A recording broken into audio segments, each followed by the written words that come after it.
Assalomu alaykum buasiz. Bu matematikada navbatdagi darsimiz. Bugungi darsimizda biz burchaklar haqida gapiramiz. Burchaklar. Biz bilardik, nur haqida gaplashgandik bungacha, to'g'rimi? Nur nimaligini bilamiz. To'g'ri chiziq, kesma. Mana shu uchalovini bilamiz, to'g'rimi? Hozircha bu rasmga uncha e'tibor bermanglar. Fikringlarni chalg'itishi mumkin, lekin hozir biz ushbu darsda ko'p foydalanamiz bundan. Demak, biz nurni bilamiz, to'g'rimi? Nurni demak boshi bor. Demak, nurni boshi bor, oxiri yo'q, to'g'rimi? Mana mana shu kesma. Demak, o'xshamadi. Mayli. Demak, mana mana shu O desak, OA deb belgilaydigan bo'lsak, mana mana shu OA nur, OA chiziq nur deyiladi. Chunki uni boshi bor, oxiri yo'q, to'g'rimi? Boshi O, oxiri yo'q. Umuman shu yo'nalishda cheksizlik sari ketadi. Agar deylik, mana bitta nurdan agar nurni oladigan bo'lsak, agar mana shu nurni bitta asosdan, bitta boshlanishdan ikkita turli xil agar to'g'ri chiziq ketadigan bo'lsa, bizda ma'lum bir burchak hosil bo'ladi. To'g'rimi? Ya'ni ikkita mana shu nur bitta asosga, bitta boshlang'ich nuqtaga ega. Agar ikkalovi mana shunaqa bir xil boshlang'ich nuqtaga ega bo'ladigan bo'lsa, bizda ikkita nur hosil bo'ladi, to'g'rimi? Mana shu ikkita nur kesishidan bizda ma'lum bir burchak hosil bo'ladi. Mana shu burchak ma'lum bir miqdorga teng. Qancha miqdorga tengligini hozir ko'rib chiqamiz. Demak, agar ikkita nur berilgan bo'lsa, mana shu nur, OA nur berilgan bo'lsa va uni ustidan, ya'ni O'ni ustidan yana bitta nur berilgan bo'lsa va qandoq, ya'ni A ga ustma-ust tushadigan bo'lsa, hech qanaqa orasida burchak hosil bo'lmaydi, to'g'rimi?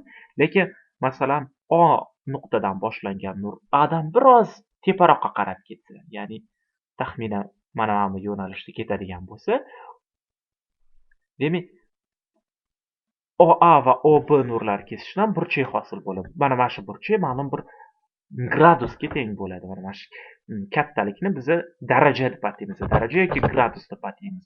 Demak, necha gradusligini mana ushbu asbobda biz o'lchashimiz mumkin. Ushbu asbobni nomi transportir. Transportir deyiladi. Demak, mana hozir bizda ikkita mana burchakni agar ko'radigan bo'lsak, kichkina burchak, to'g'rimi?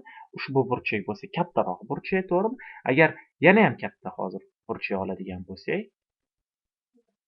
ko'rib turganimizdek, bu burchak OA va OC deydigan bo'lsak, mana burchak bundan ham katta, to'g'rimi? Xuddi shu zaylda agar ushbu nurni bu tarafga qarab og'ishtirib boraversa, oxiri bular quyidagicha ko'rinishga keladi. Masalan, bunday, keyin bunday ko'rinishga keladi, to'g'rimi?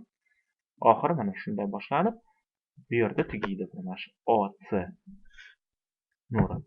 Agar mana shunaqa bizda burchak bo'ladigan bo'lsa, demak, bu burchak ko'rib turganimizdek bu yerdan boshlanib, bu yerda boshlanib, bu yerda tugasa, ushbu burchak yoyiq burchak deb ataladi. Demak, yoyiq burchak mana shu yerdan boshlanib, aylanib, oxiri shu yerda tugasa, yoyiq burchak deyiladi. Agar burchagimiz shu yerda boshlanib, aylanib, keyin yana boshlangan joyda tugasa, bu to'liq burchak deyiladi. Ya'ni to'liq aylana deyiladi. Buni keyin ko'rib chiqamiz. Geometriya kurslarida ko'p o'tiladi.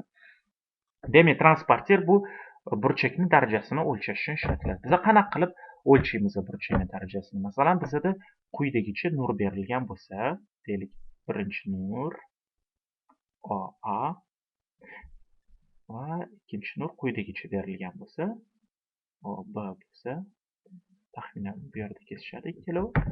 Biz qanaqa qilib o'lchaymiz? Buning uchun mana shu transportirni biz asosini birinchi nurga moslashtiramiz va ikkinchi nurga qarab biz darajani o'qiymiz. Demak, ikkinchi daraja quyida 0 dan boshlab berilgan. Biz aslida 10 dan chapga qarab, ya'ni soat yo'nalishiga, soat strelkasining yo'nalishiga qarshi o'qiymiz. Soat strelkasining yo'nalishi masalan bunday ko'rinishda ketsa, biz bunaqasiga boramiz. 0 dan boshlab 1, 2, 3 deb tepaga qarab yuramiz. Pastga emas, tepaga qarab yuramiz. Demak, mana shu OB va OA nurlari kesishidan hosil bo'lgan burchak. Demak, bu yer 30, bu yer 40 bo'lsa, taxminan 39 darajaga teng. 39 darajani biz quyidagicha ishora bilan belgilaymiz. Ya'ni sonni yozamiz va tepasiga kichkina dumaloq yozamiz. Bu daraja degani. Tushunarliki? Agar OA va OB nurimiz agar quyidagicha ko'rinishga ega bo'ladigan bo'lsa, demak, ushbu burchak necha darajaga teng? Ushbu burchak taxminan 10 darajaga teng. Tushunarliki? Bu 100 emas, 10 va tepasida 0. Agar burchagimiz 90 darajani tashkil qilsa, bu to'g'ri burchak deyiladi.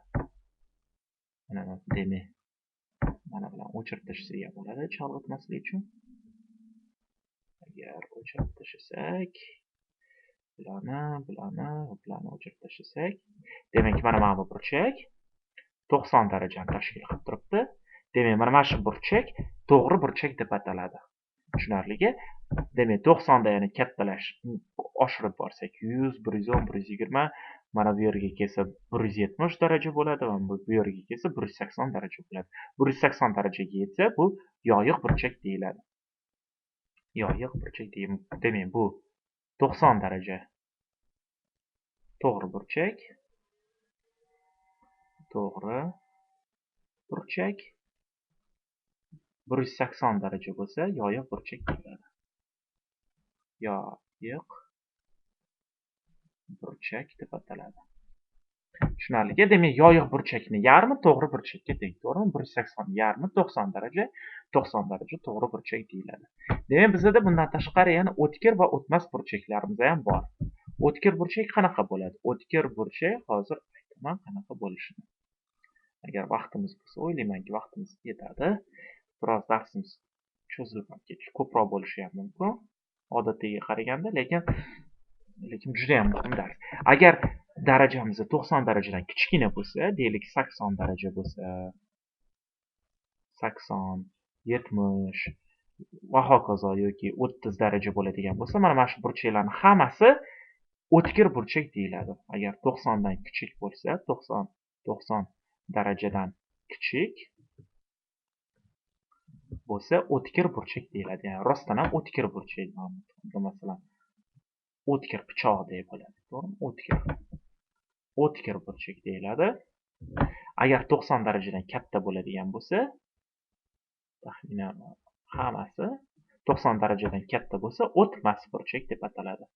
90 darajadan katta o'tmas burchak deb ataladi. Tushunarliki?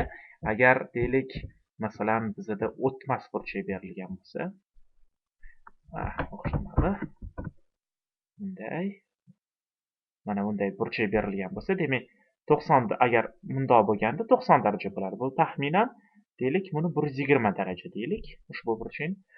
Agar mana shu burchakni agar biz teng 2 ga bo'lsak, mana bunday ko'rinishda. Ya'ni ushbu burchak 60 ga va bu burchak ham 60 ga teng bo'ladigan bo'lsa, mana bu nur ushbu burchakni teng 2 ga bo'lgan nur bisektrisa deb ataladi.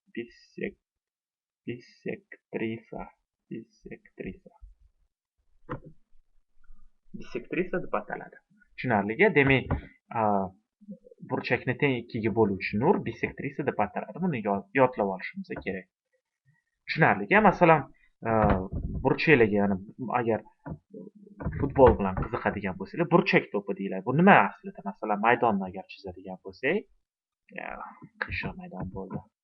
Agar quyidagicha ko'rinishda maydon chizadigan bo'lsak, masalan, darvozalar bor bo'ldi, to'g'rimi? Burchak to'pida to'p bu yerdan tepiladi. Ya'ni mana shu to'g'ri burchakdan tepilgan to'p burchak to'pi deb ataladi. Tushunarli? Mana shu burchak ikkita nurni kesishidan hosil bo'lgan ma'lum bir burchakka aytiladi. G'alati chiqdi, burchak deb ataladi, lekin g'oya tushunarli deb o'ylayman. Mana shu ikkita nur agar kesishsa, ular burchak hosil qiladi va mana shu burchak o'tkir bo'lishi mumkin, o'tmas bo'lishi mumkin, to'g'ri burchak bo'lishi mumkin agar 90 daraja bo'lsa yoki yoyiq bo'lishi mumkin. Agar yoyiq bo'lsa 180 darajaga teng bo'ladi. Demak, ushbu darsimiz nihoyasiga yetdi. Bu darsimiz burchaklar haqida edi. E'tiboringiz uchun rahmat. Sizlar bilan keyingi darsda ko'rishamiz. Xayr.